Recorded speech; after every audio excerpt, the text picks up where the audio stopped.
Alam mo ba, alam mo ba, alam mo ba, alam mo ba, alam mo ba, alam mo ba?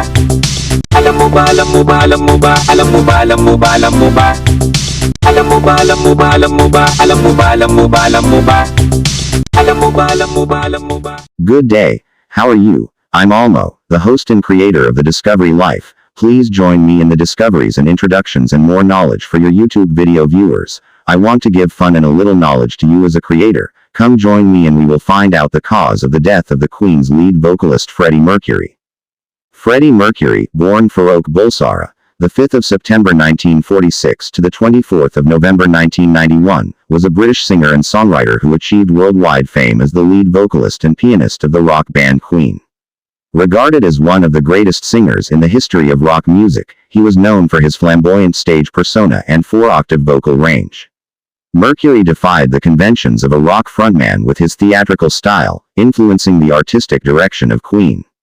Born in 1991, the day after announcing his diagnosis, he died from complications of the disease at the age of 45. In 1992, a concert in tribute to him was held at Wembley Stadium, in benefit of AIDS awareness. His career with Queen was dramatized in the 2018 biopic Bohemian Rhapsody. As a member of Queen, Mercury was posthumously inducted into the Rock and Roll Hall of Fame in 2001, the Songwriters Hall of Fame in 2003, and the UK Music Hall of Fame in 2004. In 1990, he and the other Queen members received the Brit Award for Outstanding Contribution to British Music. 1 year after his death, Mercury received the same award individually. In 2005, Queen were awarded an Ivor Novello Award for Outstanding Song Collection from the British Academy of Songwriters, Composers, and Authors. In 2002, Mercury was voted number 58 in the BBC's poll of the 100 Greatest Britons. Personality. Although he cultivated a flamboyant stage personality, Mercury was shy and retiring when not performing, particularly around people he did not know well, and granted very few interviews. He once said of himself, "When I'm performing I'm an extrovert, yet inside I'm a completely different man." On this contrast to his larger-than-life stage persona, BBC music broadcaster Bob Harris adds he was lovely, bright, sensitive, and quite vulnerable.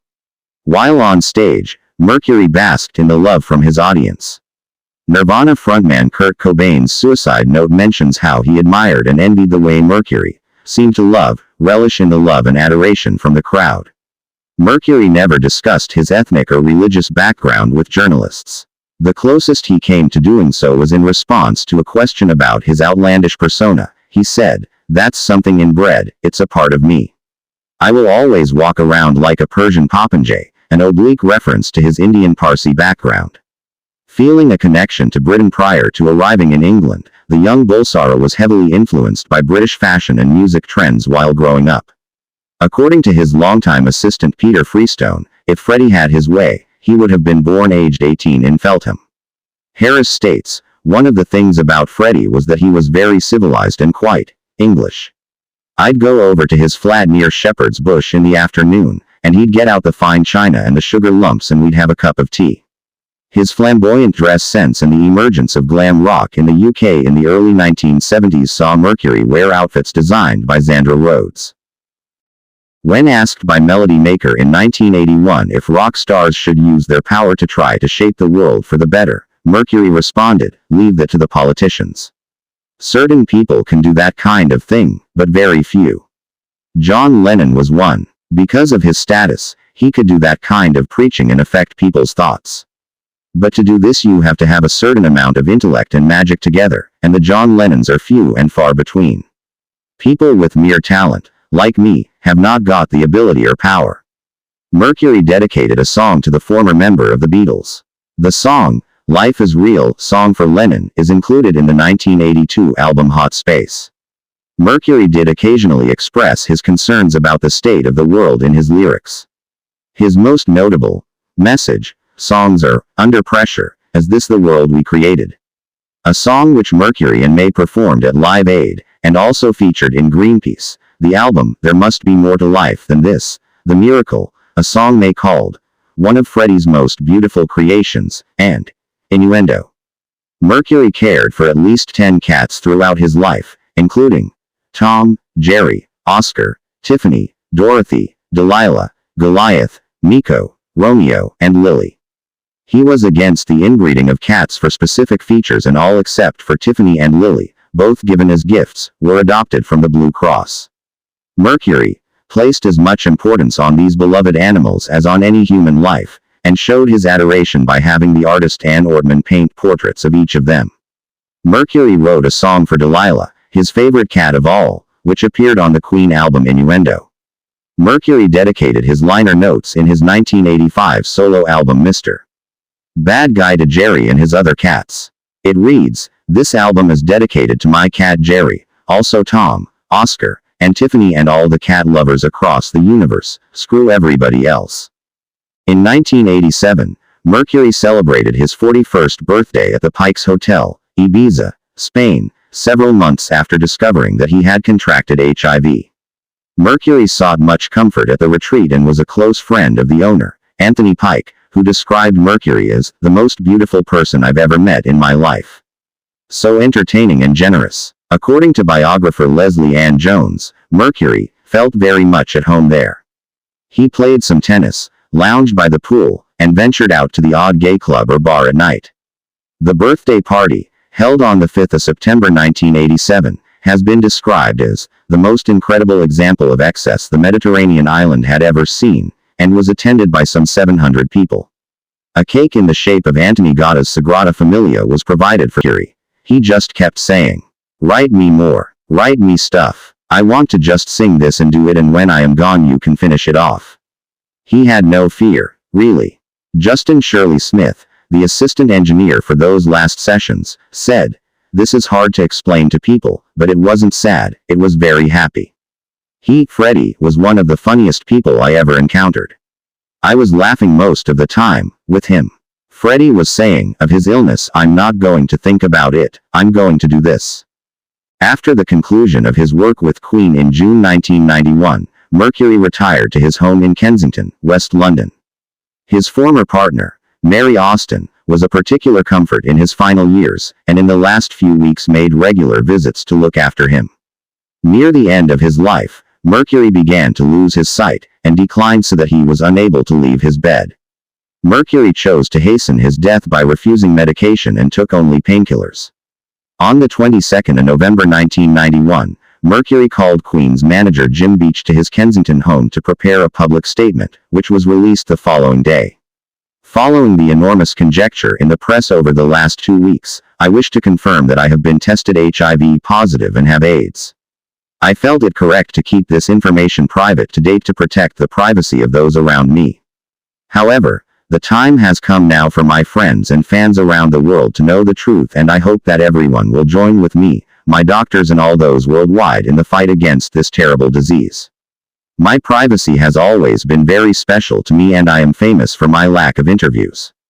Please understand this policy will continue." Death of Freddie Mercury. On the evening of the 24th of November 1991, about 24 hours after issuing the statement, Mercury died at the age of 45 at his home in Kensington. The cause of death was bronchial pneumonia resulting from AIDS. His close friend Dave Clark of the Dave Clark Five was at the bedside vigil when Mercury died. Austin phoned Mercury's parents and sister to break the news, which reached newspaper and television crews in the early hours of the 25th of November. Mercury's funeral service was conducted on the 27th of November 1991 by a Zoroastrian priest at West London Crematorium, where he is commemorated by a plinth under his birth name. In attendance at Mercury's service were his family and 35 of his close friends, including Elton John and the members of Queen. His coffin was carried into the chapel to the sounds of "Take My Hand, Precious Lord, You've Got a Friend," by Aretha Franklin. In accordance with Mercury's wishes, Mary Austin took possession of his cremated remains and buried them in an undisclosed location. The whereabouts of his ashes are believed to be known only to Austin, who has said that she will never reveal them. Mercury spent and donated to charity much of his wealth during his lifetime, with his estate valued around £8 million at the time of his death. He bequeathed his home, Garden Lodge, and the adjoining mews, as well as 50% of all privately owned shares, to Mary Austin. His sister, Kashmira Cook, received 25%, as did his parents, Bohemian Rhapsody, which Cook acquired upon their deaths. He willed £500,000 to Joe Fanelli, £500,000 to Jim Hutton, £500,000 to Peter Freestone, and £100,000 to Terry Giddings. Mercury, who never drove a car because he had no license, was often chauffeured around London in his Rolls-Royce Silver Shadow from 1979 until his death. The car was passed to his sister Kashmira, who made it available for display at public events, including the West End premiere of the musical We Will Rock You in 2002, before it was auctioned off at the NEC in Birmingham in 2013 for £74,600.